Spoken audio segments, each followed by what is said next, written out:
And it is about time for us to go ahead and get started.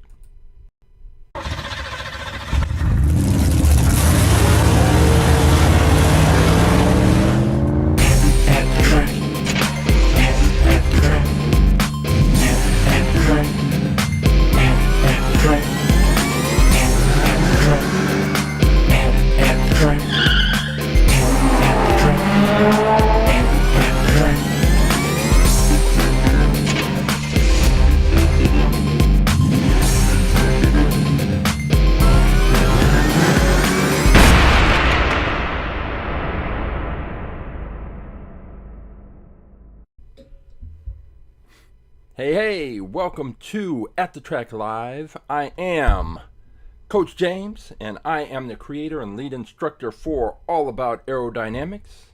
What is All About Aerodynamics, you ask? Glad you asked, even if you didn't ask.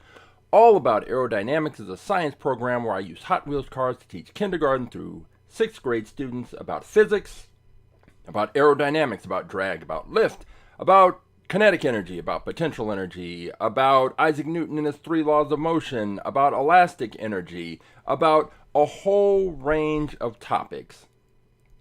Once I've taught the students the science and we've conducted experiments to really drive home all those concepts, then I bring in about 400 different Hot Wheels cars, and each student selects a Hot Wheels car they think would be fastest in a series of races based on everything they've learned in the class. And then, once they've picked their cars, they analyze their cars, they document everything they can about their cars, the weight, the year it was manufactured. They take pictures and they do everything they can to examine their cars and predict how they think it will perform. And then we set up a 1/64th scale quarter-mile drag racing track, and we have a tournament, and the students race the cars and observe how their cars performed, and whether their cars performed up to or below their expectations, and they determine if they had the opportunity, would they select that car again, or would they make a different selection based on the observations they've made and the performance of the car. And that's essentially it. So we have fun, we learn a lot about science, and physics, and aerodynamics, but we also get to use Hot Wheels cars. The students have a great time with that. But that is all about aerodynamics. That is the science program that you can learn more about if you visit our website, aaAerodynamics.com, or you can go to our Instagram account, aaAerodynamics, and you can check the bio. All the links, all the information you need will be there. You can find out how to bring our science program to your school or your organization or your special event. And if you have more information, want more information, you can contact me. There's many ways to do that. But today, this is not all about aerodynamics. This is At The Track Live. And At The Track Live is where I get to introduce the cars that are going to be then later introduced to the students.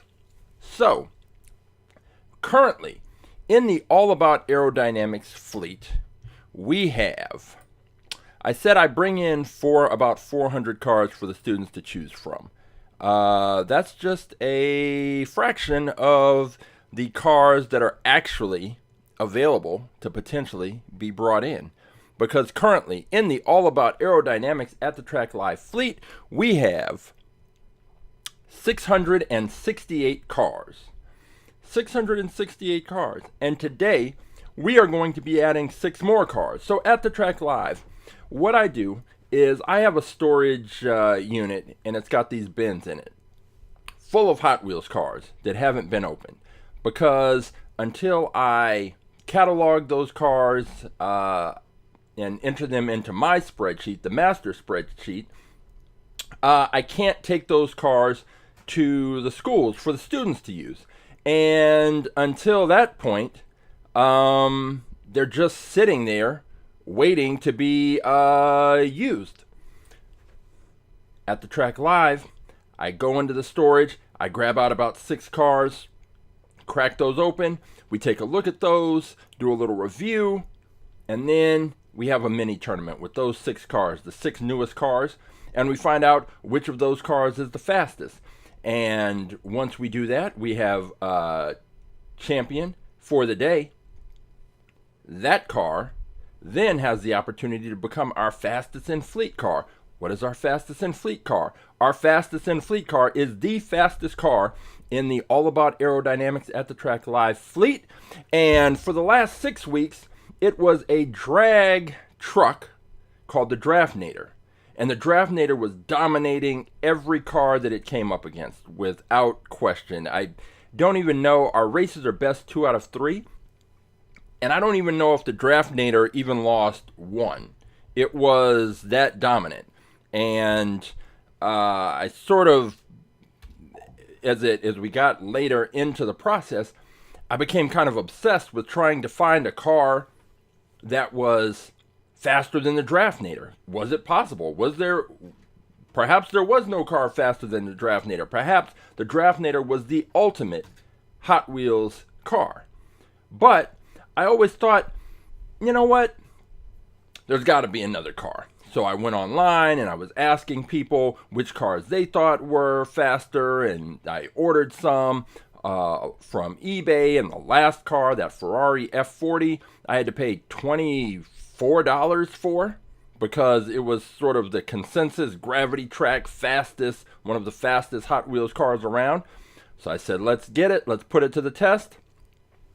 I started digging through the storage bin, looking for cars with the faster than ever wheels, which really means that the axle is nickel plated, so there's less friction when the wheels spin, and the cars are, in theory, faster.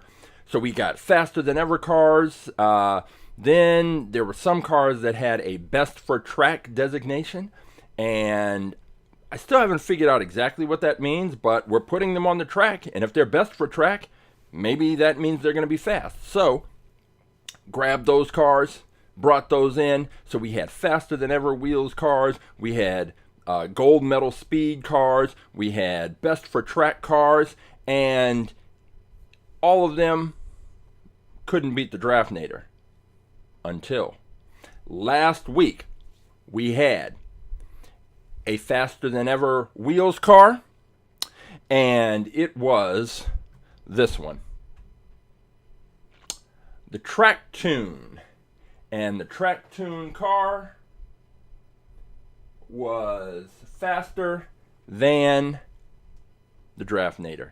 It beat the Draftnator and is our new fastest in fleet car. This is it. It was there. It beat the Draftnator in the first race, and it was relatively close.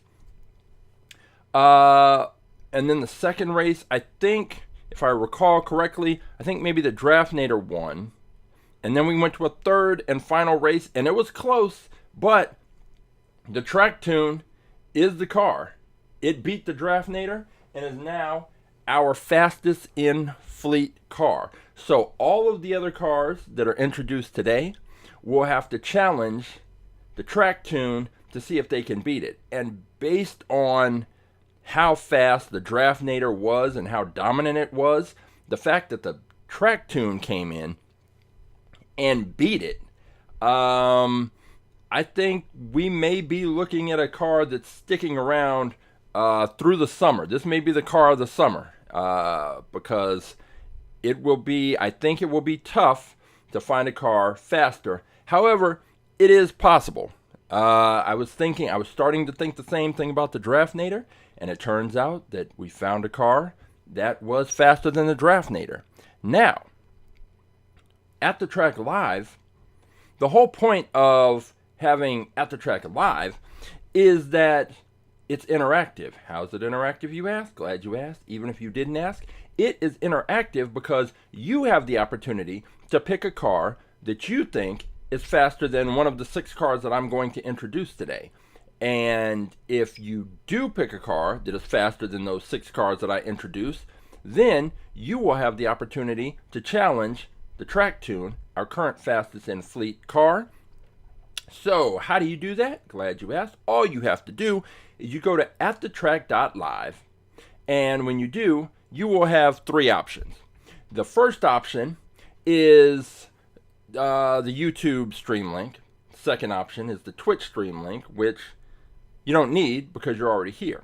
But the third option says choose a car. If you go to that link, you will be taken to this page. And on this page, you will have the opportunity to take a look at all 668 cars that are in the All About Aerodynamics at the Track Live fleet. And as you are scrolling through and looking at the cars, and whoa, let me see. Oh, see, 243. Something just caught my eye. 243, 5 yep, it's already there. Okay, I'll explain what caught my eye. So, as you're scrolling through, looking at these cars, if you see one that you think would be faster than one of the cars that we have already introduced, then all you have to do is select the car. You can click on it, take a look. So let's say you think this Ford Thunderbolt right here, you think this is a fast car. Click on it, you look at it, it confirms everything you thought. You say, yep, this is the car I'm going to pick. Then all you have to do is take the number of that car right here, 248.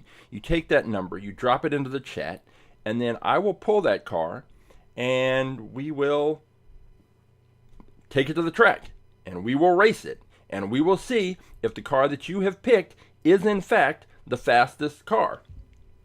And the reason why I paused on this page is because I was scrolling through and I saw car number 243, 5 alarm, this one, this big fire truck, and I paused because one of the cars I pulled out of the pack to race today was a different version of that. It was the 5 alarm. And I thought I had checked earlier to make sure I didn't have this already. But it turns out I do. So I don't want to have duplicate cars. So it turns out that this 5 alarm, which I actually like the color scheme on this one better, but we already have one and it's not going to change. So this 5 alarm will become a prize car that one of the students will have the opportunity to win if they answer questions or have good citizenship during the class. So that 5 alarm will go to the prize bin. But if you want to pick this 5 alarm to race, all you have to do is put the number in right here. In this case, 243. Drop that in the chat. I will pull the car, and then you will see if the car that you picked has a chance to become our fastest in fleet champion. So again, just go to AtTheTrack.live right there, select choose a car, and you will have the option to do that. Now, I know that a lot of people watch the videos after the fact, aren't necessarily watching live, but watch after the fact. And even if you're watching after the fact, you can still go in, look through this list, find the car that you think is fastest, and you can just send me a DM through Instagram, or you can just have your car locked and loaded for next week. Put it in the comments on the video on YouTube, and I will see it. And if you think this 68 Capo Camaro is the fastest car, then all you have to do, drop the number into the chat.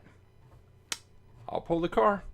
And we have all kinds of cars. We have fantasy cars. I just saw a car that we've got, this one that's the Roller Toaster. It's a toaster car. I don't know why you would pick that, but hey, it's right next to the Velociracer, which, okay, we've got dinosaur cars. We've got toaster cars. We have the Muscle Blown, which is just some fantasy car that Hot Wheels created, another fantasy car. And then we have it right next to a 57 Plymouth Fury. So we have cars that are modeled after actual cars, cars that are modeled after ideas floating around designers' heads. We have character cars, a few of those. This Black Panther Racerverse car. We have trucks. We have old school cars, 84 Pontiac Firebirds. Now this one was made more recently, but it is an 84 Pontiac. But we actually have cars. If you're like, you know what, I really want a car from the 80s, we have those too. We have cars from the 80s, cars from the 90s, cars from the 70s, and cars from the 2000s. So all you have to do is look through, find the car that you think would be fastest, select that car, I will pull it, and we will race. And we are all the way through. Go ahead and scroll and see what the last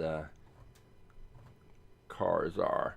So yeah, 668. Oh, I haven't put in the, let's see, there are 2 cars. Oh, I just have them in the wrong order.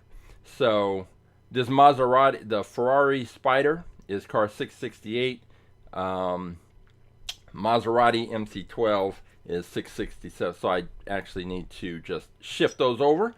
But other than that, all of the cars are here, and we are ready to roll.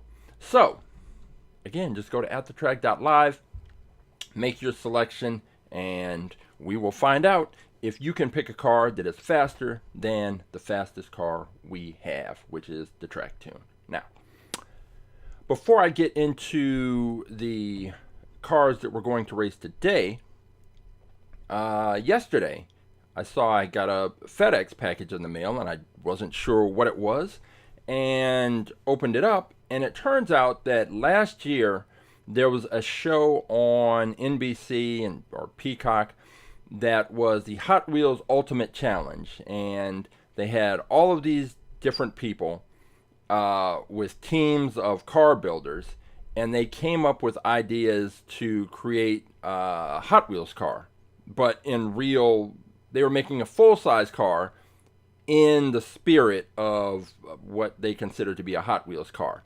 And the winner of that contest would have their car, their creation, made into a Hot Wheels car. And I think there were, I forget the total number of entrants and contestants, but there were some pretty cool cars that were made, and they had a team of judges come through and analyze the car, and there were Hot Wheels designers and celebrities and people in the automotive industry who sort of made the final decision. And in the end, the winning car was this one, the Rally Resilience. They took a Nissan Skyline and turned it into an off-road rally car. And what it says on the back is, "Go far and go fast in the winning vehicle from Season 1 of Hot Wheels Ultimate Challenge. Arushi Garg and her carpool team of extraordinary customizers took a Nissan Skyline GTR R33 and modified it into an impressive prize-winning safari car, Rally Resilience. This powerful dune racer features a candy red Zamac body, real riders, 1552 Turbo Mac wheels with the black solid foil hubs and medium smoke tinted windows. Fuel up and embark on your next off-road adventure because this marvel of automotive imagination can handle any challenge." And so, the winning car from the Ultimate Challenge show, they said they'd make it into a Hot Wheels car. And they did. And so right after the show ended, you could go online and order the car, which I did. They had a model of it. I didn't know because, again, TV shows are taped so far in advance, I thought that they knew which car won, and they already had these ready to go, and so we'd get it pretty soon. Turns out that was wrong. This didn't show up until yesterday, and the show came out probably last summer, so it took about a year. And I was going to crack this open and make it one of the cars that we entered into the fleet and raced, but there was the one problem, is that one line where they're listing the features of the car, and they said it had real riders. And for those who don't know, real riders are rubber wheels that are on the more the premium Hot Wheels cars, and the problem is they don't roll well. There's a lot of friction, and they don't do well on the track at all. We've tried a couple of Real Rider cars, and they don't even make it to the end of the track. So while I'm not a person who typically keeps the Hot Wheels in the packaging and all of that, in this case, I think I will, because if I open it up, I can't race it on the track. So I don't know exactly what I'm going to do with that. I checked the website, and these are sold out, so there is a limited number. So perhaps in the future, maybe I can trade it at one of the Hot Wheels swap meets for something, that I can actually race on the track. But it's a cool car, and on our Instagram account, I'm going to take some pictures, and you'll be able to take a look at it, even though you can go on the website. You can't buy it, but you can take a look at it and just see. It's a good-looking car. It feels heavy, so it's definitely a premium car, and it's pretty cool. And I just wish that it's fine the way it is, but if it had plastic wheels, then I could at least crack it open, race it on the track. But that's not gonna happen. But we do have other cars to race on the track today, and because of that, what I found that we had the duplicate with the 5 alarm, I am going to need to pull another car, which I think I have right here. We'll go with this one. Here we go. The Rise and Climb. This will be the first car that will be introduced today. It is, it's a treasure hunt car, which, for people who don't know, there's a little, which we'll see, there's a little symbol, because in packs of Hot Wheels cars, there's treasure hunt cars, there's like regular treasure hunt cars, which are supposed to be like special or unique. And then there are super treasure hunt cars, which have premium features, and they're mixed in with the regular cars. So, for example, if this Rise and Climb, if there was a super treasure hunt version of this, it would have the Real Rider wheels and probably different, more elaborate paint job, and there would be certain things about it that would let you know it's different than the average basic Hot Wheels car. But those cars I'm not particularly interested in because of the Real Riders. I can't race them on the track. This one, a regular treasure hunt, sort of best of both worlds. I get the exclusivity of the treasure hunt, and it can race on the track. So let's crack this open, take a look at it, and see if it will be a competitor to the or a challenger to the track tune. So let's crack this open.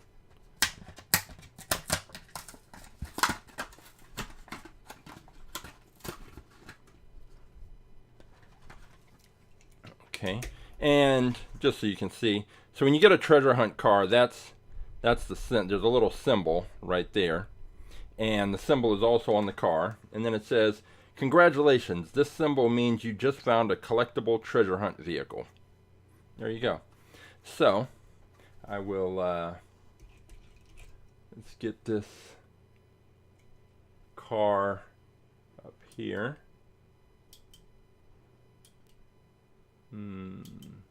There we go. I always want to get them going, turn the right way. And let's get a closer view. And just so you can see, this is the so that's the treasure hunt symbol right there, which you can see. And you can see also that right there on the car, right there, that is where it is on the car. And so the treasure hunt treasure hunt cars always have the symbol on there. And let me this around, because take a video of the cars, because there is an online version of All About Aerodynamics in which the students are not going to have the opportunity to look at the cars in person. So I want them to have the opportunity to get the full view of the car. And this will be car number 669. This is the Rise in Climb. And I didn't check the year on this, so I'm looking at it again. I always look at the back of the car first if you've watched any of these episodes. And it's got these two motorcycles sticking out, which the back wheels of those motorcycles will be the part of the car that presses up against the launching block. And as a result, that should, I mean, that's, it's hard to tell with this one. And we see the treasure hunt symbol on the back again. But the launching block, really the cars that perform best have a lot of surface area touching the launching block. This one, while it's not a lot of surface area touching the launching block, it is even, and that may work in this car's favor. I think this should get a decent push out of the launching block, so that'll be something interesting to see. And then I also need to take the 3/4 view, the classic 3/4 view of the car, so that the students can, again, get a sense of the car that they are selecting. And lock in the focus. And there we have it, the Rise and Climb, our first car of the day. I will check and see exactly how much this car weighs and the year. So the year on this one is 2017. Enter that into the spreadsheet because it's just one more piece of data that helps me identify the cars in case I need to. So this car weighs in at 32 grams, and oh, I bumped the camera.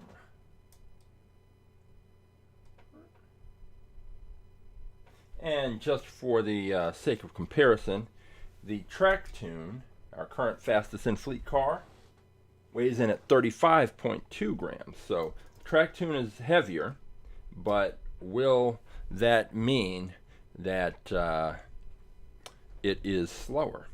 We'll find out.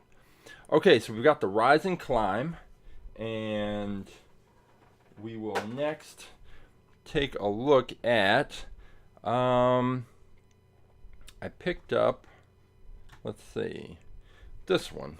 This one is not going to show up because it's a green car, and it's a green piece of packaging, and there's a green screen behind me. So when I hold this up, you're probably not going to see anything except the Hot Wheels logo.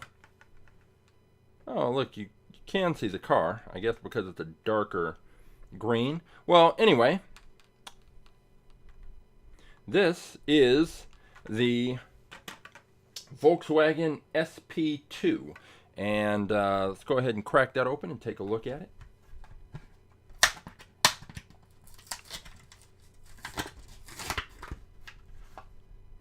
And this is from a Volkswagen series, because there's a Volkswagen T2 pickup, which I believe I have one of those. A Volkswagen Squareback, a Volkswagen Scirocco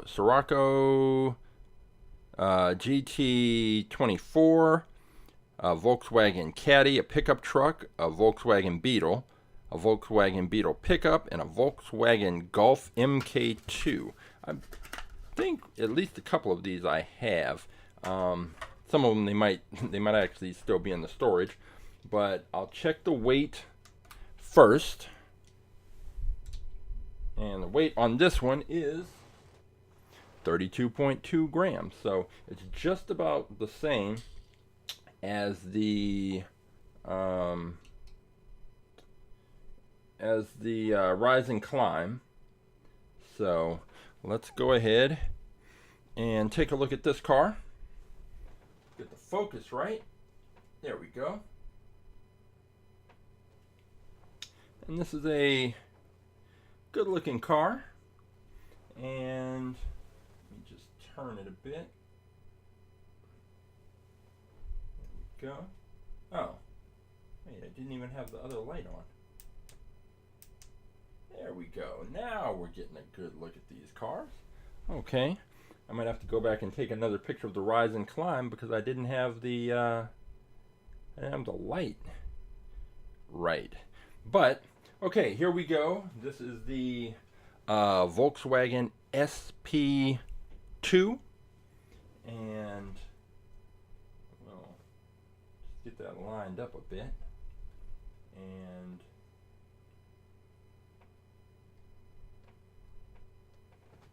just when I bumped the camera, I kind of threw things off just a bit, but here we go.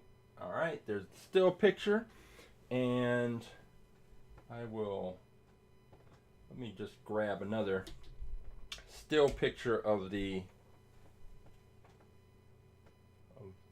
Rise and Climb, just because I didn't have the lights on, or one of the lights was not on, and so just want to make sure that the students get a good view of the car. And now we can move on to getting the video of the Volkswagen keep wanting to say SP2. Alright, so switch over to the video, turn this on, and here we go. Lock in the focus, and oh, I don't want slow-mo, I want regular video.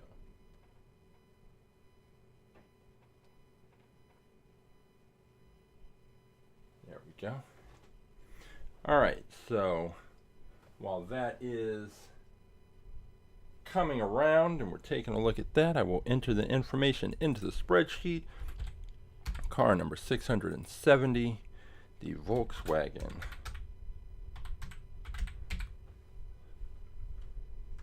SP2. And looking at the back end, this it has the look of a Porsche, I would say, and I think that this car, it appears to be narrow, and narrow cars are not necessarily the ones that do best on our track, just because if they don't get a perfect launch, they start to bounce back and forth from side to side on the track, and all of that friction and that occurs when they hit either side of the track, it just serves to slow the cars down. So cars that can stay straighter on the track do much better, which is the case in any drag race. The car that can stay straight is going to be the car that, in all likelihood, performs better. And the same is true here. So we have the Volkswagen SP2, and let me move this here. Alright, let's see what year we have for this car. And the year is not listed. So I will have to look this one up and just double checking. Nope, it's not listed. Alright, well, and I think I already already checked the weight. Just double checking again. Yeah, 32.2. So we have 2 cars so far, perhaps one of which can challenge the track tune for All About Aerodynamics at the Track Live supremacy. We have the Rise and Climb, and then we have the Volkswagen SP2. We are now going to move ahead to find car number 671, and we will go with a fantasy car here. This one, the Drift and Brake, and this is a car that's new for 2024, so I didn't actually dig into my storage bins too deeply because this one is a relatively new car. So we're going to crack this open and take a look. Oh, on the back, it's got a little, some of these cars have a little description of the car. And part wagon, part coupe, all performance. Get behind the wheel and drift your cargo with style in this V8 powered muscle car that's a shooting brake version of the legendary Fast Fish. A shooting brake version of the legendary Fast Fish. I wonder if Fast Fish, is that a car that I actually have? It sounds familiar, but let's see. This is part of the reason why it's good to have a spreadsheet. It takes a lot of work, but once you get it... Nope, I've got a Fast Felon, a Fast Fortress, Fast Gassin, a Fast Master, and a Fast Bed Hauler, but no Fast Fish. I'll have to look that one up, but for the time being, we are not concerned about the Fast Fish. We are looking at the Drift and Brake. So let's crack it open and take a look.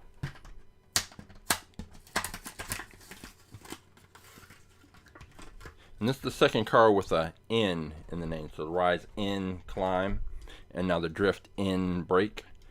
So let's start off. Check the weight. This car is 33.9 grams, which is not bad.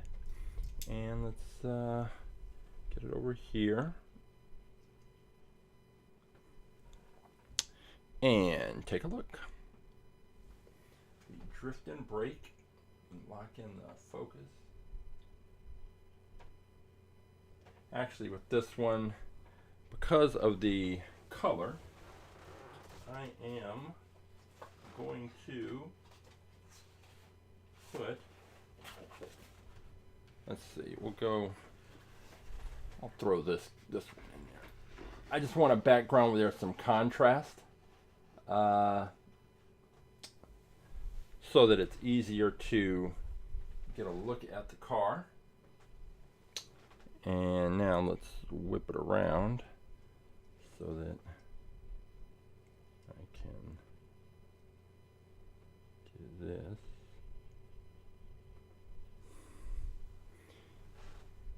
And focus is locked in, looks good. As it comes around, we will go right there. Okay, so now we have the Drift and Brake. And 671, and it's got larger wheels than well, at least the wheels in the front. No, I think, well, the wheels in the back, yeah, the wheels in the back are definitely larger. The back end is relatively flat. It's got a slight curve to it, but that wing coming off the top, perhaps that will, if that sticks out, we'll see as the car comes around. If that wing sticks out further than the bumper on the car, then that might be a good thing. And it looks, I think the bumper may stick out just a little bit more. So we'll see how that all plays out once it gets on the track. Drift and Brake, And I didn't check the year on this one yet as it comes around.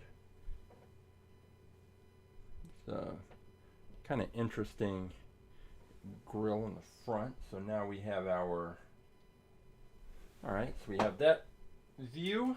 Now we can come around and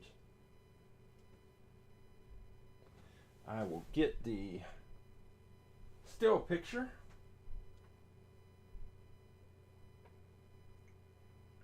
I need to figure out a background, one of these that is not, because it, depending on the color, it reflects back on the car. And I think I'm gonna try, I think I have a red, but red's definitely going to reflect on the car. And I think I may try yellow, because this one with the orange tint still gives that kind of red cast and tone to the car. And then I thought I had a white one that was just white, but it's more of like a cream color, which is this one. And then I have the silver, which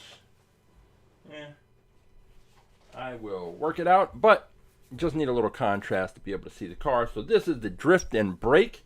This is car number 671, and I need to check the year on this. Year is 2023. So now we have 3 cars introduced. We're we're halfway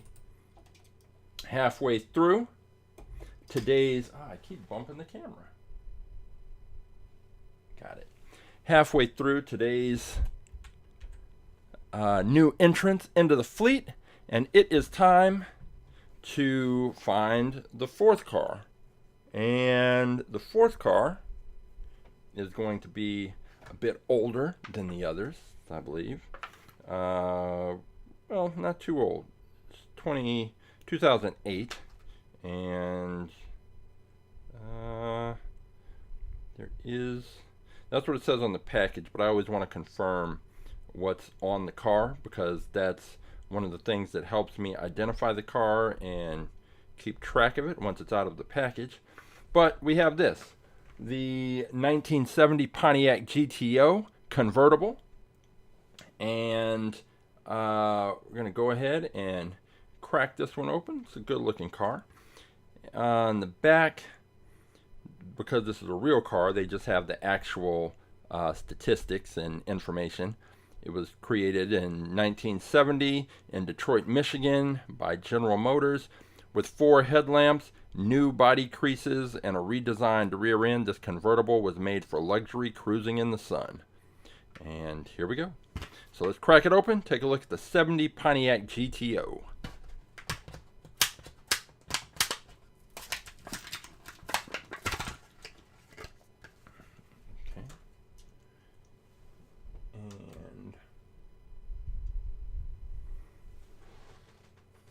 This weighs in at 37.1 grams, so that is one of the heavier cars for today.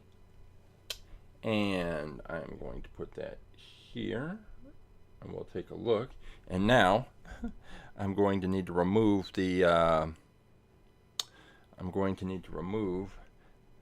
switch out the background again. Not necessarily, because I was thinking the orange and then the orange car, but it stands out. It's clear. So this is the Pontiac 1970 Pontiac GTO. Let me kind of turn it just a bit.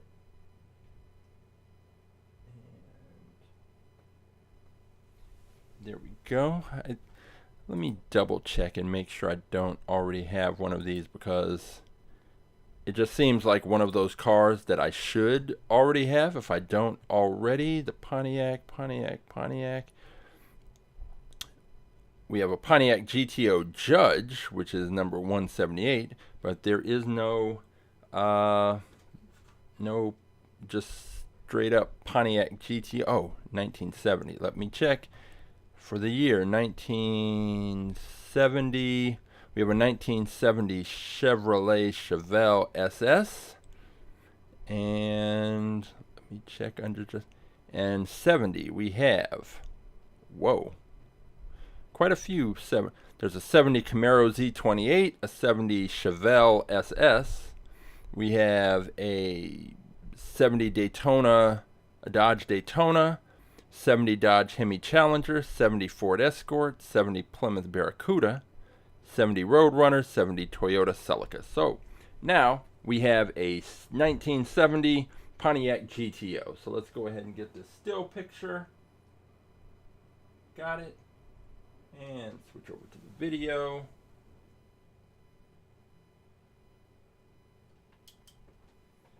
And as it comes around,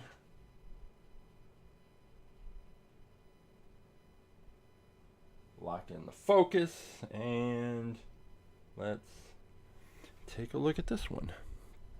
Okay, so this car's being entered in. Now it's heavier, which, and it's not extremely heavier. The Ferrari F40 that was introduced last week weighed in at 50 something grams, and while that is great for a gravity track, it does not help at all on our flat drag track. I'm looking at this car, and it is narrow, which narrow cars are not really the most successful on our track, but perhaps a narrow car with some weight to it, maybe that will be a differentiator. Pontiac GTO, and we will see. The back end is flat, so it should, flat enough, so it should get a pretty good launch. I'm just concerned that with it being narrow, it will, if it doesn't get a perfect launch, it will start to bounce around, and we've already established that is no good. But it is the 672nd car entered into the All About Aerodynamics at the Track Live fleet, and it will be racing. The wheels are a little smaller, but we will see, especially compared to the drift and brake and those larger wheels.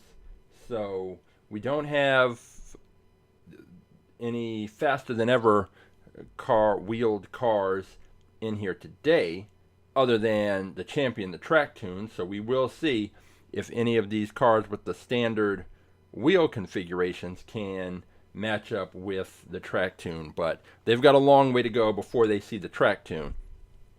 But you still have an opportunity to select a car, and again, this is another one where there is no year on the back. But remember, we've got 4 cars so far that are going to be challenging the track tune. And if you want to pick a car, all you have to do is go to AtTheTrack.live, select choose a car. You will be taken to this page. On this page, you will be able to scroll through and look at all 668 cars that are currently listed. Find the car that you think would be faster than one of the cars I've introduced today, and you can select that car. And if you think it's this 2012 Ford Fiesta, you can click on that. You can take a look at it, see it up close, say, maybe this is the car. And if you think that's the car, you take that number, in this case 154, take that, drop it into the chat. I will pull that car, and we will race that car. And that is how At The Track Live works. Now, you will notice at the top of this page, there is a search bar. And that is something I am still trying to work out, because the site is hosted by Squarespace, and I've contacted their customer support, and there are forums, and the search function just does not work. If I type in Batmobile, it will tell me, sorry, no results. But I know for a fact we have a number of Batmobiles. If I type in Ferrari or Lamborghini, cars that I know we have plenty of, it will show no results. and I'm trying to find a workaround that will allow for a better selection process, so that if you have an idea, if you already know, oh, I think the whatever, I think 70 Roadrunner is going to be the fastest car. I know from my experience that 70 Roadrunners are fast, or the Pikes Peak Tacomas are fast. Instead of having to scroll through and look for that specific car, you should be able to type it into the search and have it come up, and it will tell you if we have it and what the number is. But currently that is not working, so I'm still trying to find a workaround for that. So in the meantime, you can just scroll on through during the week when you're bored and have nothing to do. One of those times when you have time to waste, and when you should be doing something else, but you don't feel like it. You want to go online and do something. Come to this page, look at Hot Wheels cars, find the one you think is fastest, pull that number, send it to me, I'll pull the car, we will race the car, and you will have an opportunity to challenge one of the 6 cars that I am introducing. So far I've introduced 4 cars. We have the Rise and Climb, we have the the Volkswagen SP2, the Drift and Brake, and the 70 Pontiac GTO. And our last 2 cars that we are going to enter are the same make of cars, but different. The same, but different. So the first one we're going to introduce is this one. That the packaging is barely holding together, but it doesn't matter because I am going to crack it open anyway. And this is the Aston Martin V12 Speedster, convertible little coupe, and the package is pretty much already cracking itself open, but I'm going to crack it open officially. We're going to take a look at it.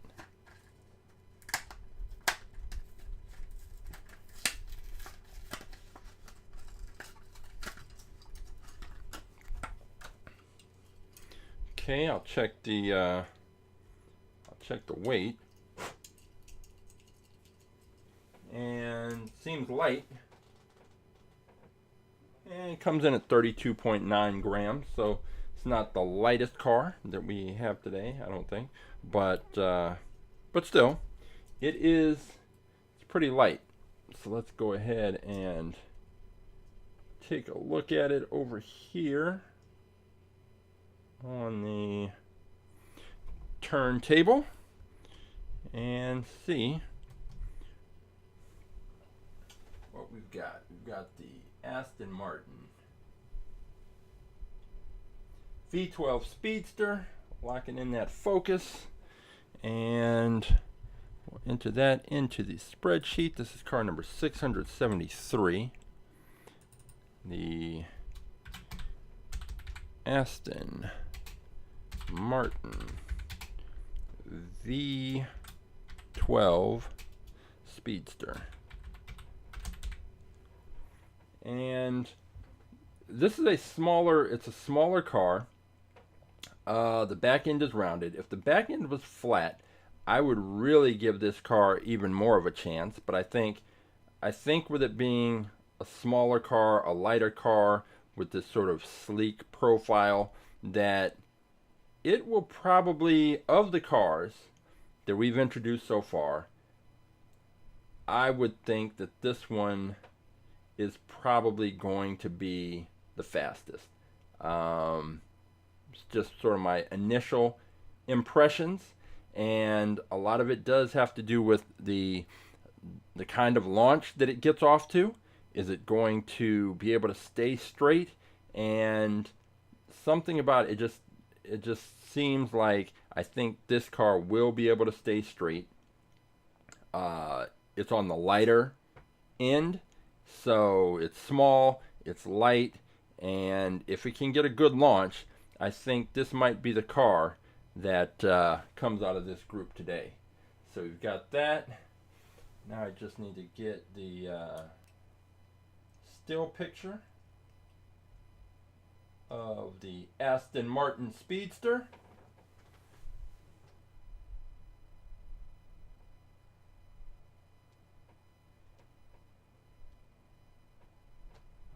Okay. Yeah, see, I've got to fix the color background, because with that orange, the reflection on this black, it's making the car look almost like a dark brown instead of a black, which I suppose isn't the biggest problem, but I'll figure it out. Everything is a work in progress. Nothing is ever completely and totally settled. So take that. We've got our still picture, and now we have our fifth car. So the sixth, let me check the year on this one. The year is 2021. So I will enter that into the spreadsheet for the Aston Martin V12 Speedster 2021. And our last car of the day that we are going to be introducing is also an Aston Martin. But this one is different. This is from the Screen Time series. And this is the Aston Martin 1963 DBS, which is from the James Bond movie Goldfinger, which is apparently, at the time of the release of this car, was celebrating its 60th anniversary. So this is an older version of an Aston Martin 1963 DBS, because I believe we have another one in the fleet, a more modern version. Let me see, a Aston Martin DBS number 295. So let's see what the older Aston Martin DBS looks like, number 295, which is why it is good to keep this page. Now, ideally, it would be great to just go into the search bar and put in 295, but I can't do that. So I'm scrolling through based on my spreadsheet to find car number 295 right there. Okay, so this is the more modern version of the Aston Martin DBS. This is,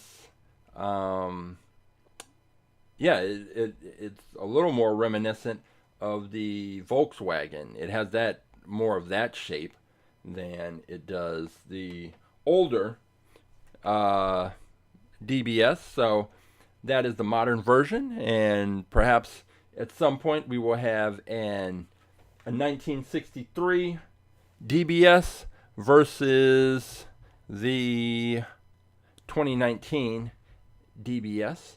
But for now, we are going to crack open this version, the 1963 version, take a closer look at it, and see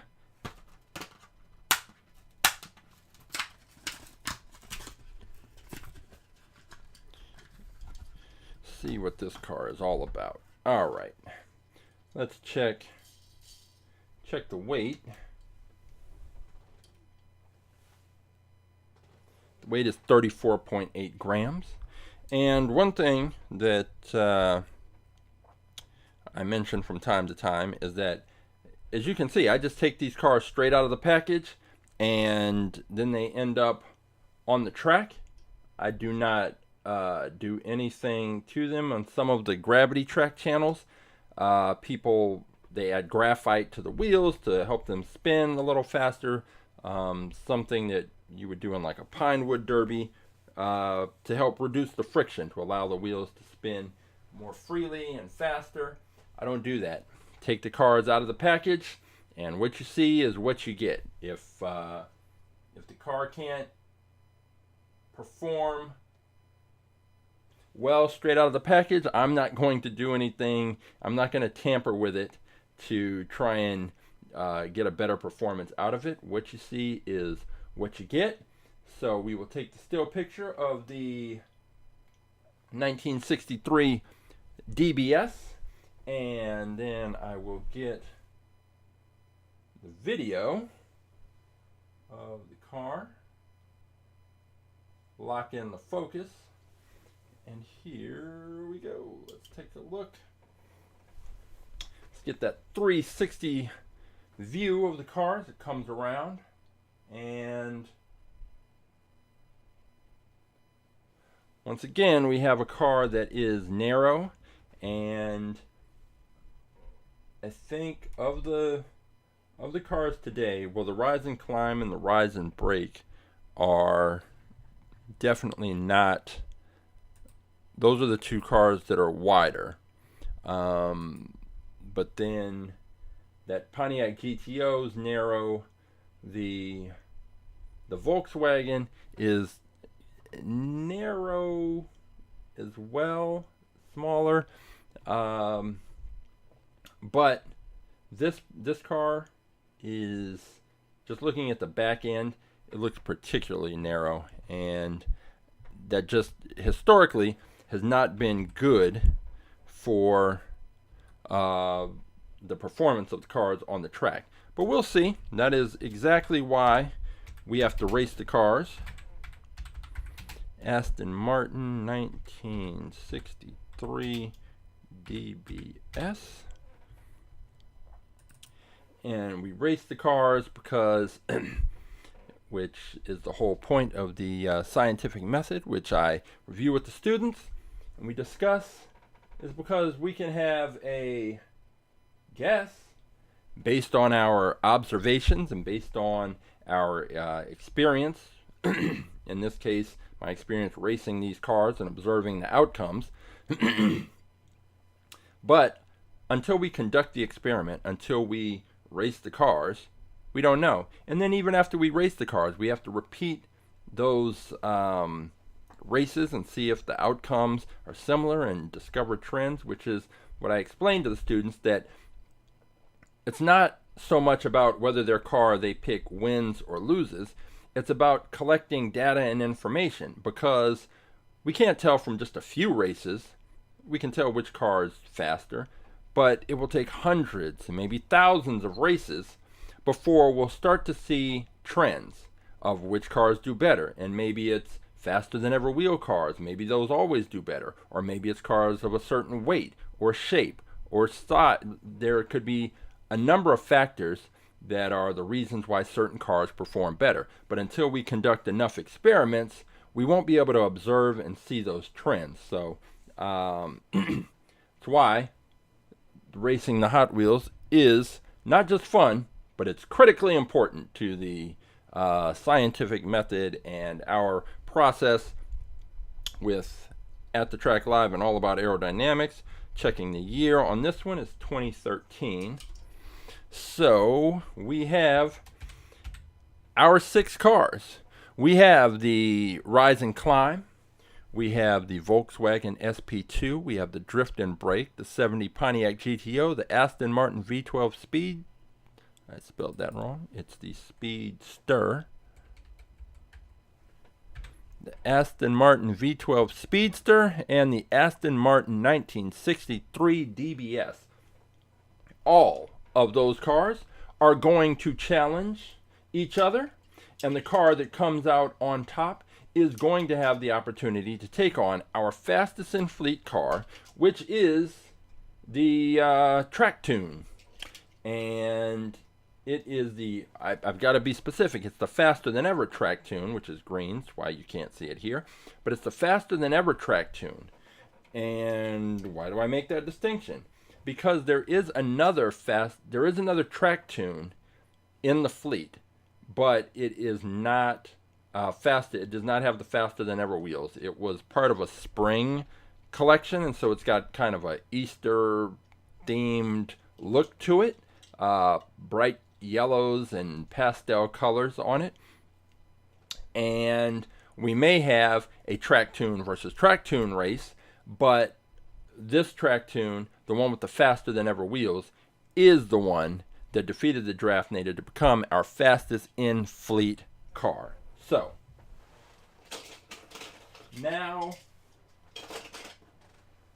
that we have our 6 cars, our 6 new competitors, it is just about time to go to the track. So when we go to the track, this is what you are going to see.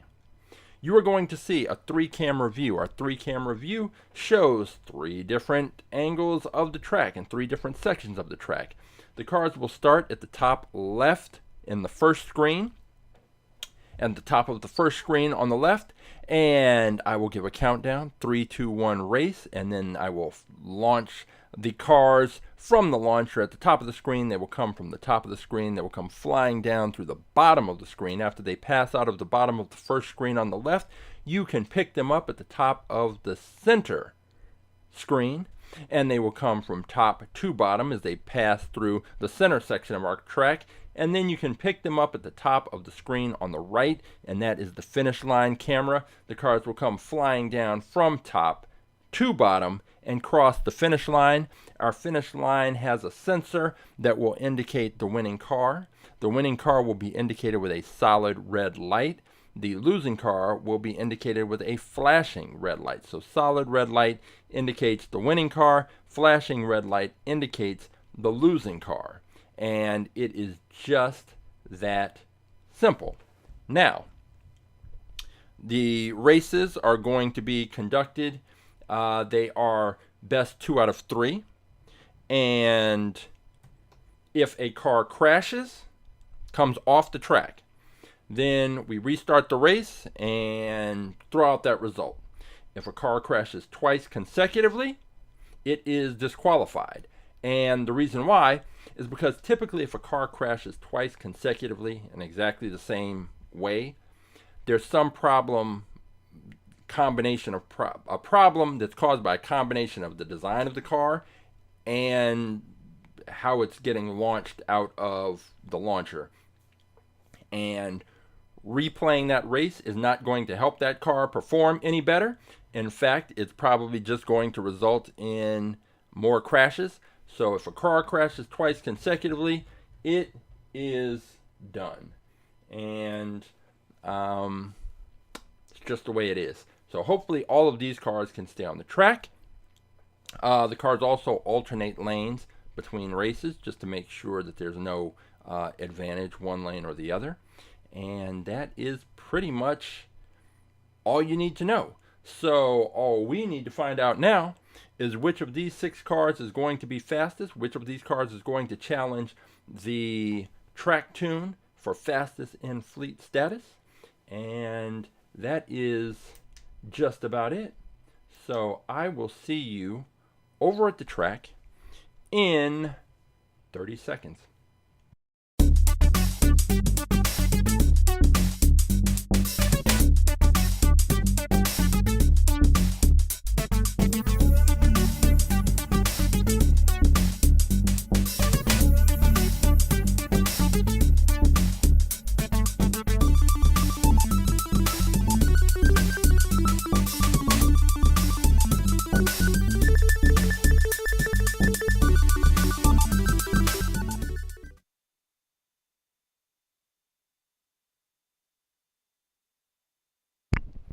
Okay, so we have everything lined up. I just want to double check the audio, make sure we are good there. 1 2 1 2. Yep, we are good to go. So now it is time to see if any of these cars can seriously challenge the track tune and make it a one and done type of champion, or is this just going to be the start of the track tune's reign? Well, before we get to the track tune, we're going to take a look at the cars we have today, and we will go right out of the gate. Let's go with the we're going to go with the 2 larger cars. So we'll go with the Rise and Climb and the Rise and Brake. And let's see which of these 2 cars with the N in the middle of the name is going to move on. So we will go right here. We're going to put the Rise and Brake in lane 1. The Rise and Climb, the treasure. Ow! Woo! Okay, so we got a free run because the track triggered, and I was not ready for that, but I will put once again, the Rise and Climb is in lane 2. Now I've got to go down and pick up the Rise and Brake, which got a free trip down the track. A little test run, ended up upside down. And let's come on back to the starting line. Here we go. Okay, now get the Rise in. All right.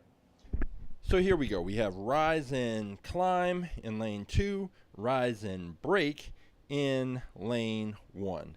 First race, here we go.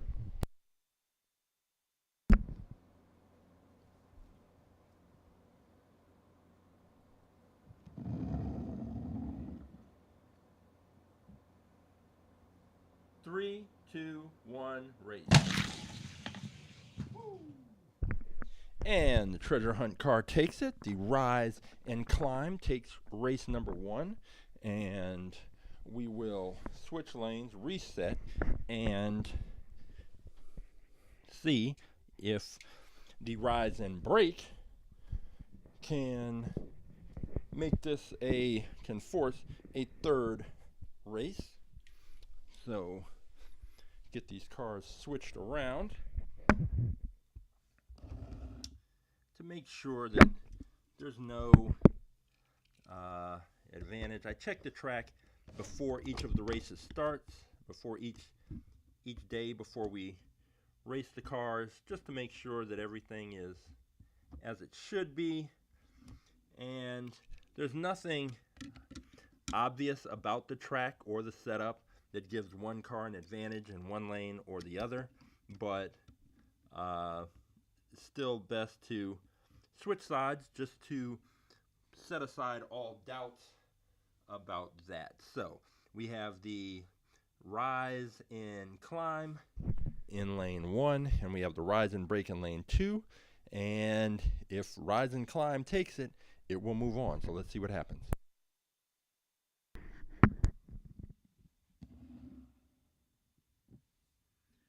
Three, two, one, race. Okay, that race was close, very close, at least from my perspective here at the start line, and I had to refer to the sensor on the finish line to let me know which car won, and it's telling me with the solid red light that it was the Rise and Climb. So the Rise and Climb, our treasure hunt car, is moving on. The Rise and Drift had a good performance. It's a solid car, but it was not fast enough to compete with the Rise and Climb. So the treasure hunt car moves on, and we will next go. Let's go Aston Martin versus Aston Martin. So we'll go with the Aston Martin Speedster versus the Aston Martin 1963 James Bond Goldfinger DBS. See what happens there. Okay, so we will go Aston Martin, and the 1963 Aston Martin is going to be in lane number 2. It is a narrow car, definitely. And then we're going to put the Aston Martin Speedster in lane number 1. So we've got the Speedster in lane 1. We've got the DBS in lane 2. Let's see what happens. Aston Martin versus Aston Martin.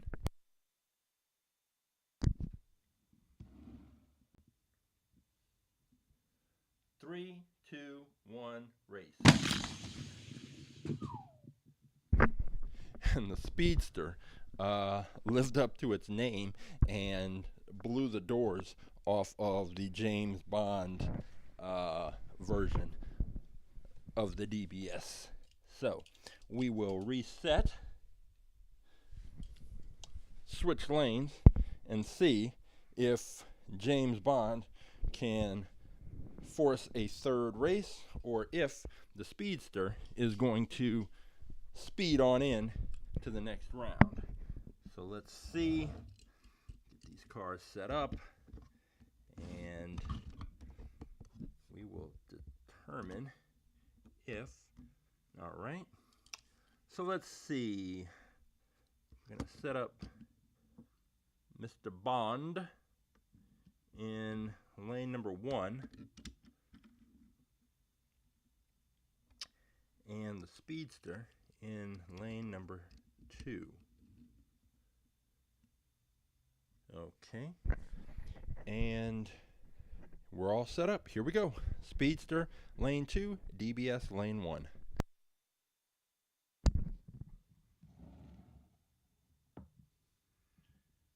Three, two, one, race. And the DBS crashed. So here's the thing. The DBS crashed, but it didn't leave the track. So technically, that means that it doesn't qualify for a race restart because, yes, it crashed, but it didn't leave the track. However, while I don't think it can beat the I don't think it can beat the DBS. I don't think it can beat the Speedster. I am going to give it another shot. We're going to restart this race. And hopefully it doesn't crash. But if it does crash, it will be disqualified. So it's got to win. Basically, that's all it comes down to. The James Bond DBS, the James Bond DBS has to win. There's no other way around it. It must win to force a third race. Otherwise, the Speedster is going on to the next round. So, here we go. DBS in lane 1, Speedster lane 2. 3, 2, 1, race. Whoa! And look at that. So the Speedster had a huge lead, but it got about to the last third of our track and crashed. It just got out of control, hit the barrier, and crashed. That means that the DBS has now tied this up. And we will be going to a third and final race. That was very much unexpected because typically when cars crash, they're going to crash right out of the launcher. They usually, if they're going to crash, they'll hit one of the first two barriers because it's usually indicating that they got some kind of weird launch and they're out of control.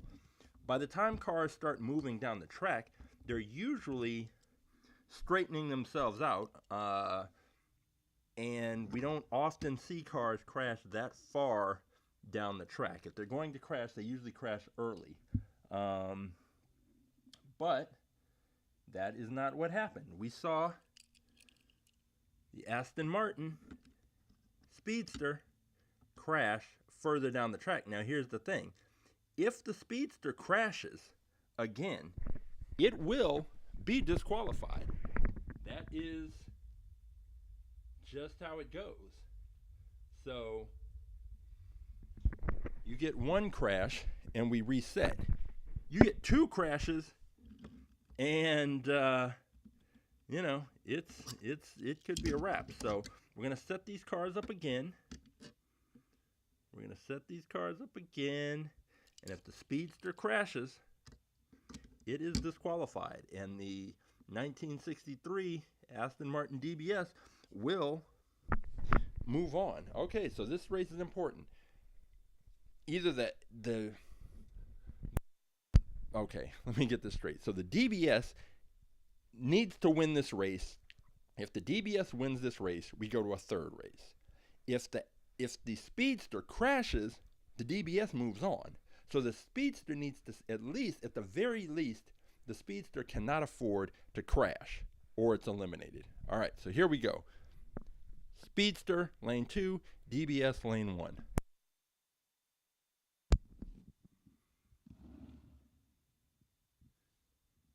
Three, two, one, race. And this time, the DBS crashes again.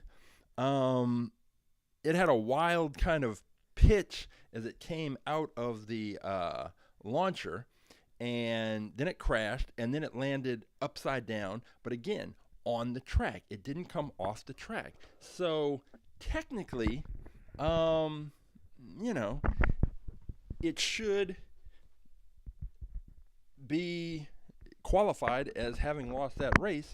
And if I actually thought that DBS could win, I mean, if it had a shot, I would probably rerun that race. But I don't think it has a shot. In fact, I know it doesn't have a shot if the cars are just even, but something in me tells me, you know what? Give it a chance. This is a James Bond car, film and pop culture icon. So give Mr. Bond another chance. I will do that. We're going to go once more. If this DBS crashes again, then that's just it. We're moving on. We're going to give the Speedster another opportunity. And once again, the stakes, it's now flipped. If the DBS crashes again, it is disqualified.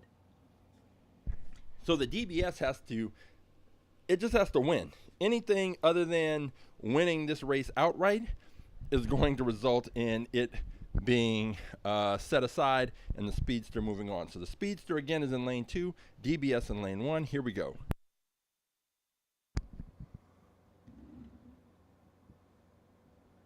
Three, two, one, race. And both cars stayed on the track, and the Speedster took it with ease. And I noticed that the issue with this, with the DBS is just this. You see how the narrow car, if it turns to the side, how much play it is. So it can go all the way here, it will hit, it will bounce, and that just creates an effect where it starts to bounce and swerve. But the wider car doesn't have as much room to get turned at a strange angle. So if you look at the cars, they're both, with the Speedster, that's as much as it's going to turn. With the DBS, the narrow car, you can see how much of an angle it is at. And that is going to result in it just bouncing back and forth. And that basically accounts for why it crashed both of the times that it did. It also is the reason why narrow cars are not the ideal choice when racing on our drag tracks. So now, we are moving on to the 1970 Pontiac GTO against the Volkswagen SPD. So let me get those lined up. And we will see which cars are ready to go. So we will put the Volkswagen SPD SP2 in lane 1. The Pontiac GTO in lane number 2. Cars are lined up. Race number 1. Here we go.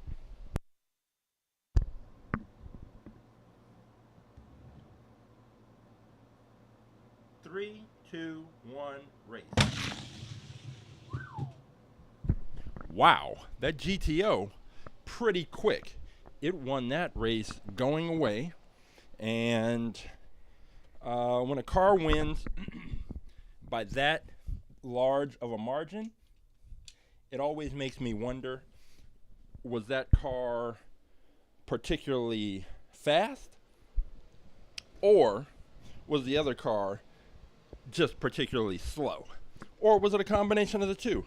Hard to tell until we conduct more races, but the first race is in the books, and the GTO destroyed the Volkswagen.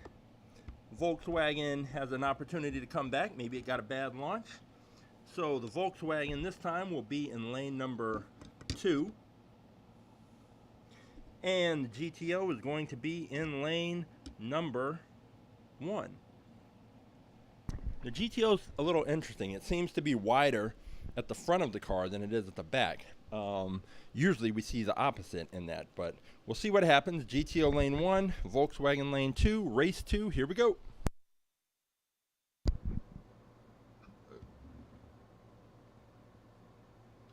Three, two, one, race.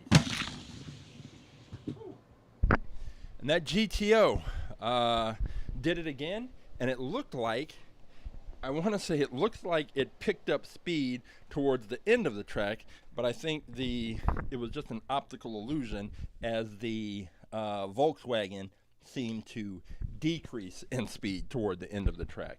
So the Volkswagen slowing down combined with the GTO really moving down the track just gave the impression that the GTO kicked it into another gear and defeated the Volkswagen. So now we're on. We've got the Rise and Climb, we've got the Aston Martin Speedster, and we've got the Pontiac 1970 GTO.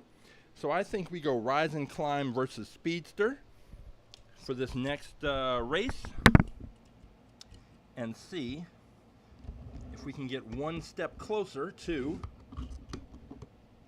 finding a challenger for the track tune. All right, so we'll put the Rise and Climb on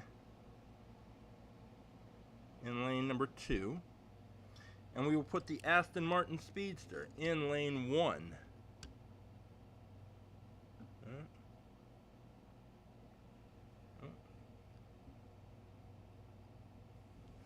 All right, if I can get it lined up just right. Speedster. Okay, got it. Aston Martin Speedster lane 1, a Rise and Climb lane number 2. And here we go.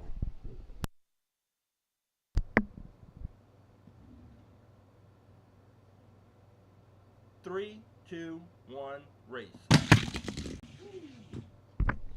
The Aston Martin crashes right from the jump. It hit the first barrier, which is, as I indicated, when cars are having issues, when they're going to crash, they usually crash right at the beginning. That's typical because they're coming out of the launcher with so much force that if they don't get a good launch, a good solid launch, then they do weird things coming out, and it's hard to see in real time. Usually I have to go back and look at the video or take slow motion video if I really want to analyze why a car is crashing. But typically you can see how they come out of the launcher and what happens, like the movement. And if they never reestablish themselves back on the track, then they tend to crash. And when they crash into that first barrier, and it's a pretty violent collision. And if you've seen any of the past episodes with the open wheel cars, when they hit that barrier, it usually destroys the wheel and the axle. And there's no coming back for those. But in most standard Hot Wheels cars, the wheels are covered, so there might be a little damage to the paint, but other than that, the cars can keep trying their luck on the track. So we're going to reset this race. We've got the Aston Martin Speedster in lane 1. We've got the Rise and Climb in lane 2. Here it is, race number 1.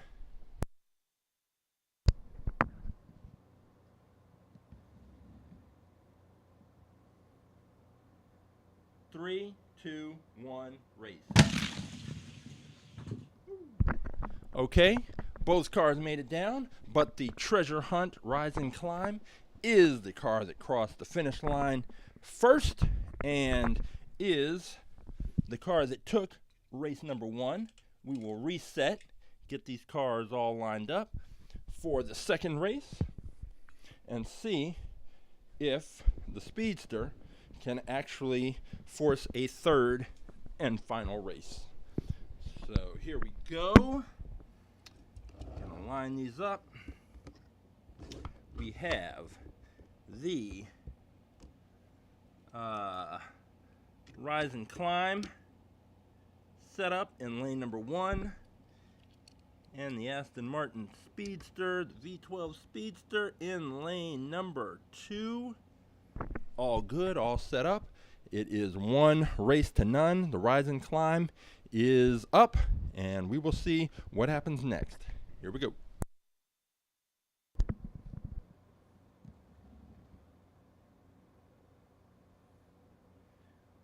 3, 2, 1, race. Woo! Oh! We had a double crash, so the Rise and Climb was trying to keep it together. It slid down the track, and then crashed into a barrier just as it arrived at the middle section of our track. The Aston Martin did the same thing it did earlier, where it waited until it got to the final section of the track before it actually crashed, which was a little strange. So let me see. I think it may have even bumped the camera. Hang on.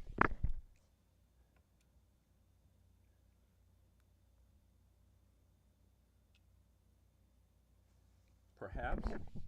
So let me I'm just trying to adjust the camera. I don't know if the car hit it. It may have, but now you've got a little better view on the second camera. We will reset. So since both of these cars crashed, it's like that race never even happened. So let's go back and set them up again and see if we can get both these cars to stay on the track. Okay, that's highly unusual to have 2 cars crash, and especially when they are that far down the track. Now, if they both crash at the first barrier, that is understandable.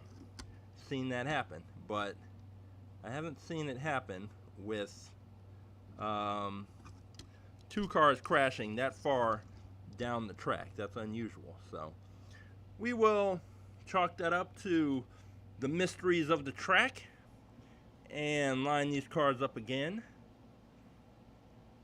and see if we can't get a good solid race. So we've lined them up again. We've got the Aston Martin Speedster in lane 2. We have the race, what did I call it? Rise and Climb in lane 1. So here we go.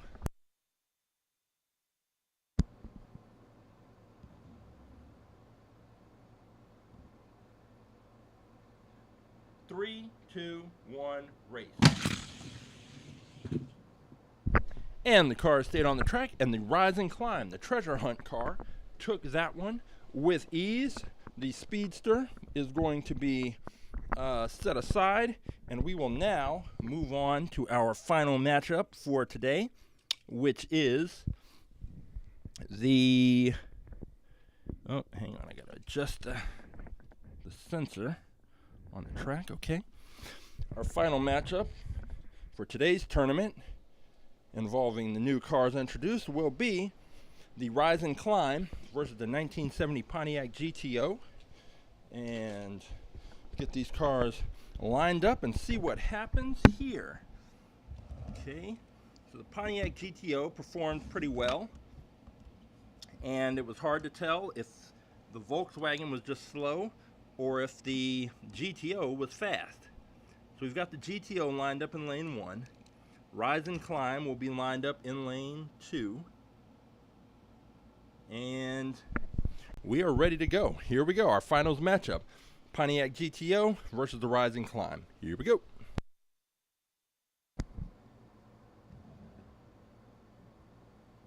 Three, 2, 1, race. Woo! And the GTO crashes, blasts into the first barrier, and ends up off the track about 3 feet away from where it started. So we will get those cars lined up again. Let me reset the launcher, and we will hope that the GTO can stay on, because we don't want our finals matchup to be won on a technicality. We want it to be won on the track. We're at the track. We want it to be won on the track. So we will reset these cars, and see, the launcher fires these cars out with a lot of force. That's how I designed it, because more force means more speed, and with greater speed, the impact of drag becomes more of a factor. So I wanted the cars moving as fast as possible, and the issue comes into play. Remember when I mentioned narrower cars tend not to do as well on our track? The GTO, despite its earlier victories, is a narrow car. And as I showed you with the Aston Martin, narrow cars can bump around on the track. If they don't get perfect launches and stay straight, it can be disastrous. So we will see. This GTO needs to stay on the track. If it cannot stay on the track, then it is disqualified. The Rise and Climb has a 1 race to none lead, and we will see if that holds up. So here we go. Rise and Climb, lane 2, GTO, lane 1.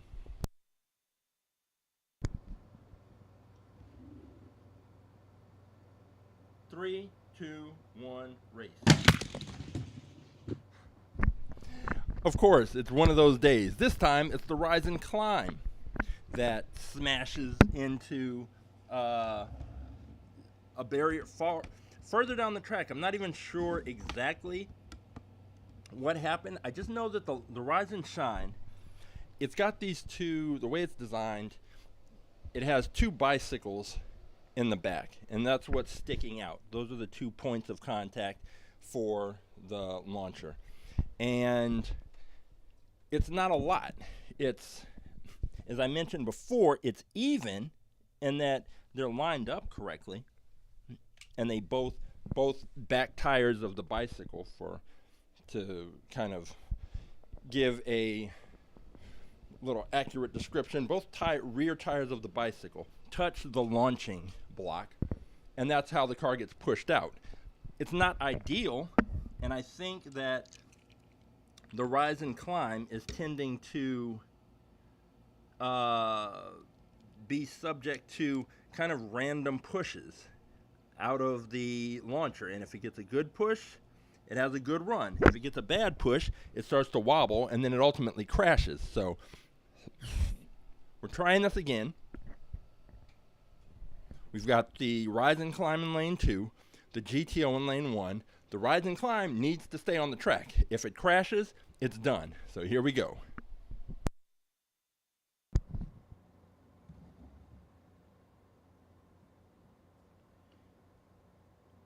Three, two, one, race. Okay, both cars stayed on the track. The Rise and Climb took that race, and we will now reset and see if the GTO can make this a contest that goes down to a third and final race, or if it is going to be swept right out of this final round. And whichever car wins, of course, is going to get a chance to challenge the track tune. But there is nothing I have seen from either of these cars to make me think that the track tune is in any kind of danger whatsoever, but you never know. So we are going to get these cars lined up and see if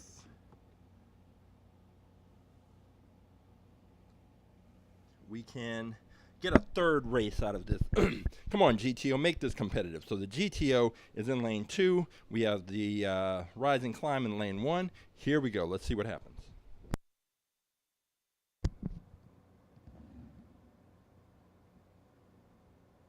Three, two, one, race.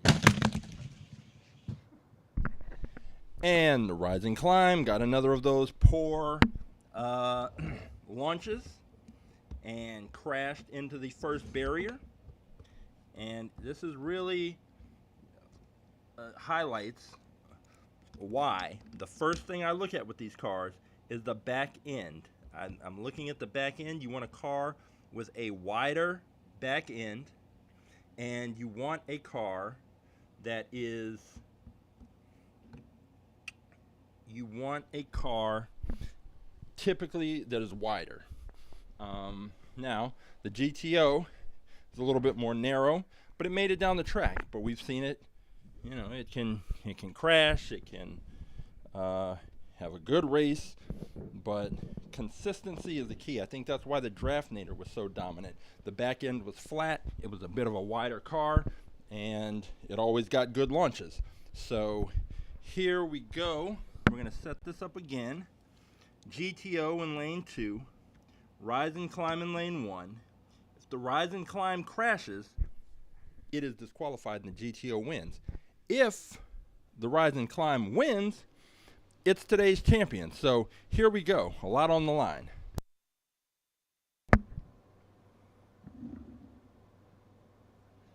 Three, two, one, race. The GTO pulls off the win, and now we're going to the third and final race. This is what I like to see, a good back and forth contest between two cars vying for the title. So now we have the GTO, 1970 GTO, all ready to go. And that's going to be set up this time in lane 1.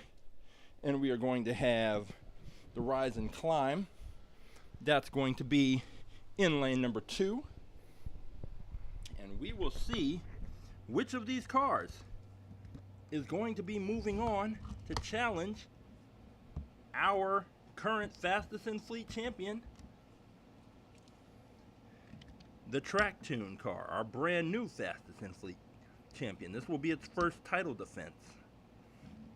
So we will see how it plays out.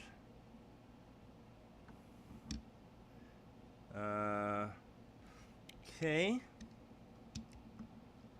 And there.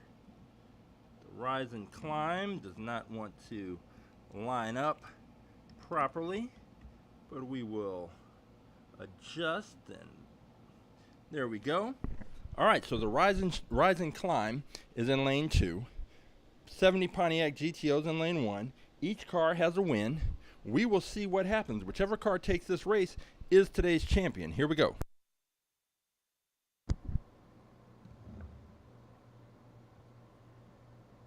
Three, two, one, race.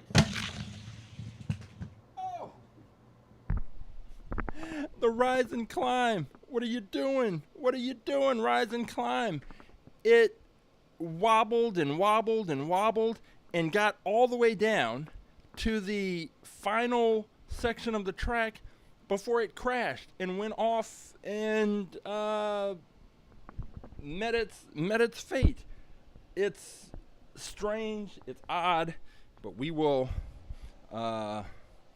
reset and see if the rise and climb can stay on the track, because this is not the way that you want to go out in the finals. But you can see that it's getting these weird pushes, and if it gets a strange push, it starts to bounce back and forth on the track, and you can see it happening. And it is an example of Isaac Newton's third law of motion, that for every action there's an equal and opposite reaction, and as soon as it hits one side of the track, it's going to bounce off, hit the other side, and that activity is going to continue, and either the car is going to stabilize itself and move down the track, or it is not, and it is ultimately going to crash. And the rise and climb held it together for a while, but ultimately it crashed, and that was a bit of a problem. So here we go. We have the 70 GTO lane 1. We have the rise and climb in lane 2. If the rise and climb crashes again, it's disqualified. It's done. That's it. So here we go. Whichever car takes this race is our champion for today. Here we go.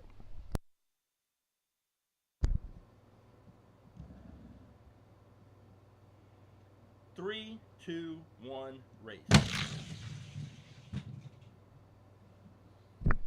The Pontiac GTO pulls it out over the Rise and Climb. And the Rise and Climb, our treasure hunt car, it had some up and down performances, just depending on what kind of launch it got. It got a good launch in that race. So did the GTO, but the GTO pulls out the victory, and now the GTO is staring at facing the Track Tune.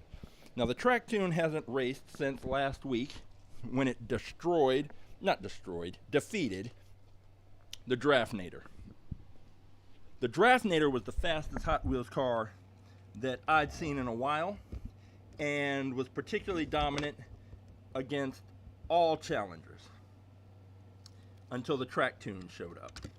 And when the Track Tune showed up, the Draftnator was defeated. And I was shocked. But we are going to see, oh wait, I have the wrong, the GTO. We're going to see if the GTO can pull off an upset. And I'm saying it would be an upset just based on what I've observed to this point. The GTO hasn't struck me as a particularly fast car. It's just been racing cars that are somewhat average. But we will see now, because we know the Track Tune is fast, and this will let us know if the Track Tune was pretending last week or just had some good fortune, or if it really is one of the top cars we've seen. So here we go. Track Tune in lane 1, our fastest in fleet champion, and the challenger is the GTO, and it is here in lane number 2. Here we go.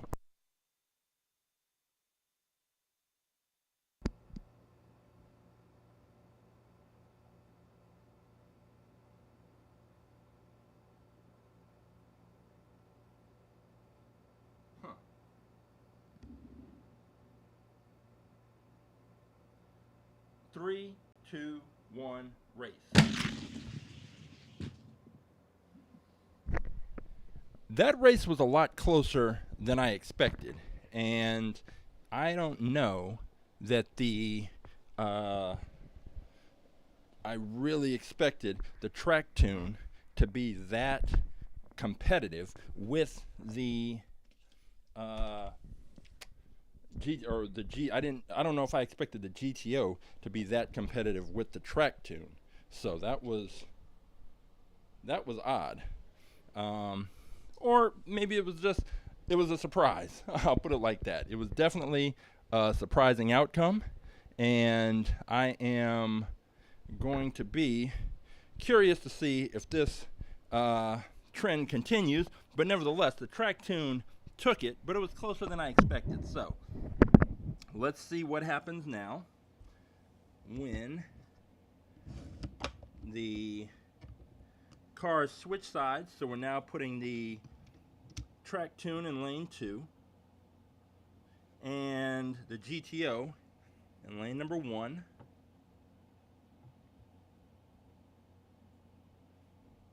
And here we go. This is going to determine which car is our fastest in fleet champion, if in fact the Track Tune can take this race.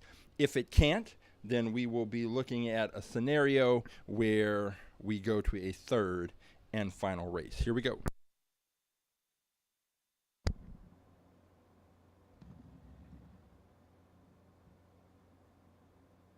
Three, 2, 1, race. Wow, the GTO, I've got to give it credit. It was a faster car, was and is a faster car than I expected it to be.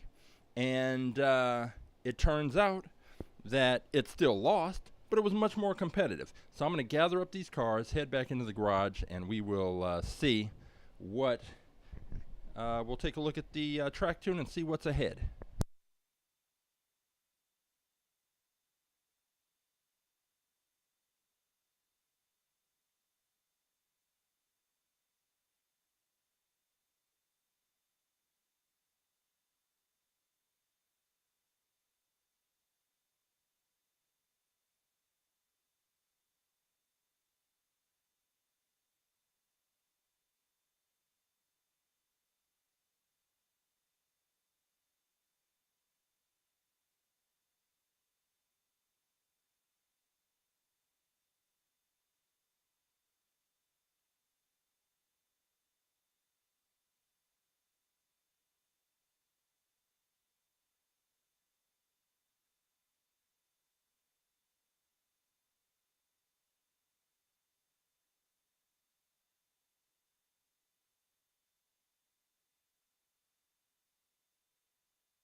Okay, so I'm not exactly sure. I'm looking at I have a feed of the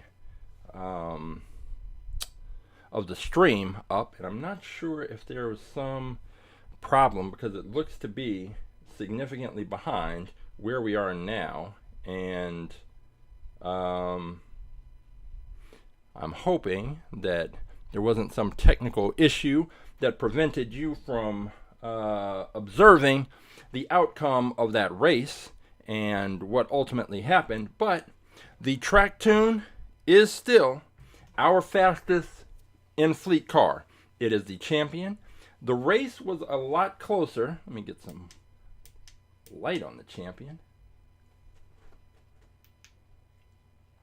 The race was a lot closer than I expected it to be.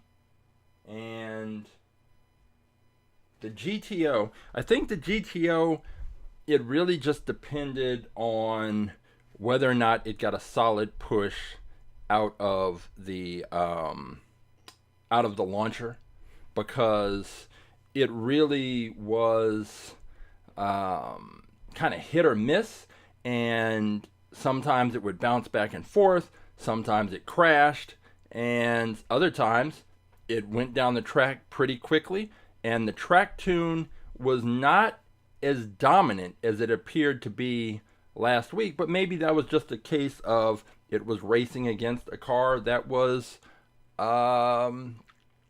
faster under exactly the right circumstances. So the track tune remains our fastest in fleet car with the faster than ever wheels, and it will be awaiting next week's slate of challengers, which you can have a hand in. All you have to do is go to AtTheTrack.live and scroll through all of those cars, and if you can find a car in that group that you think is faster than the track tune, by all means, suggest it. Just take the number of that car, drop it into the chat, and I will pull that car and we will enter it into the tournament, and it can race.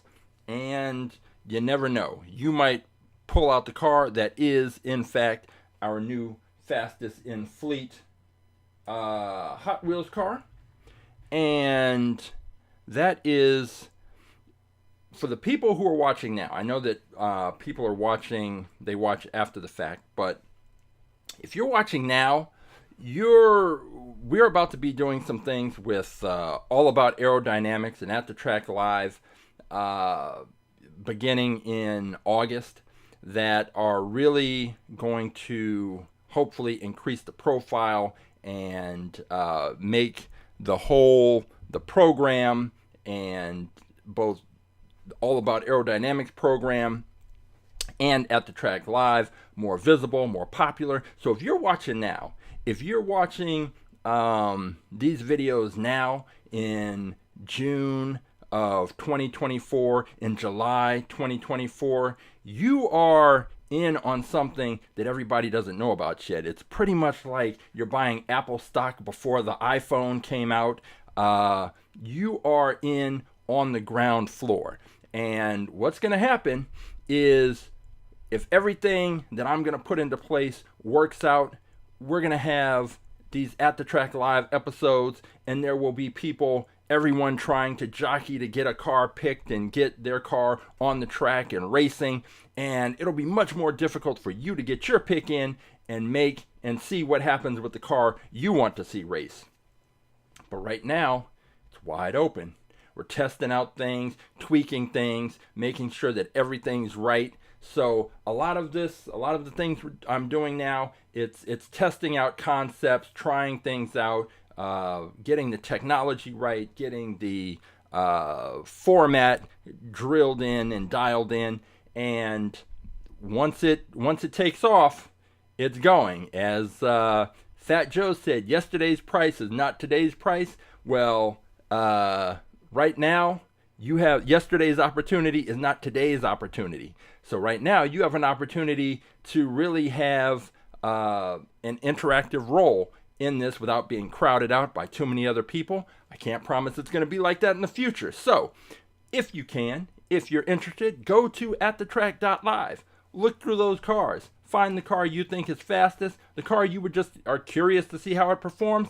Pick that car, I'll pull that car, we'll race that car, and you will get to be in on the ground floor of something that's going to take off very soon in the future. So that is what we have coming up. I'm very excited about the things that are to come.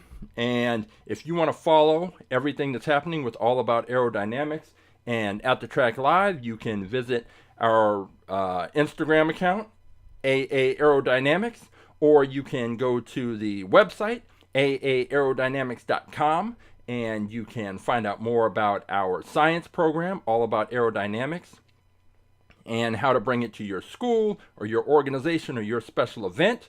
And if you want to contact me to ask me more questions or information, all you have to do is reach out. You can reach out via Instagram or the website, no problem. And if you want to watch past episodes of At The Track Live, just go to our YouTube channel, click the live tab, and you will see all of the episodes listed. I am going back and I am adding in time codes so you can skip to, and chapter markers, so you can just skip to the section that you want to see. If you want to see when we first introduced the track tune, you can go to last week's episode and find the chapter marker, boom. Click track tune and it will jump right to that section. If you want to jump to the races, if you want to see the intro, the outro, whatever it is, there's going to be a time code for that. I'm going back and adding those to some of the older episodes, but you can go through and watch and enjoy those. I know most people are watching the recorded versions, but again, if you want to participate live, if you want to pick a car, see that car on the track immediately, all you have to do is find the number of that car and drop it into the chat. So that is what we are doing here. And today we crowned, well, no, we didn't crown. We just saw the newly crowned At The Track Live fastest in fleet car, the Track Tune, maintain its status as fastest in fleet car, although the GTO challenged it and makes me think maybe it's not as dominant as I thought. It beat the Draftnator, which is saying something, but maybe the Draftnator just had a bad launch or two. I don't know, but we will see. The Track Tune, this is its second week, first week defending its fastest in fleet title, and we will see what happens next week when I introduce 6 new cars and potentially the car that you select into the mix and take those cars to the track. So for All About Aerodynamics and At The Track Live, I am Coach James, and until next time, see you at the races.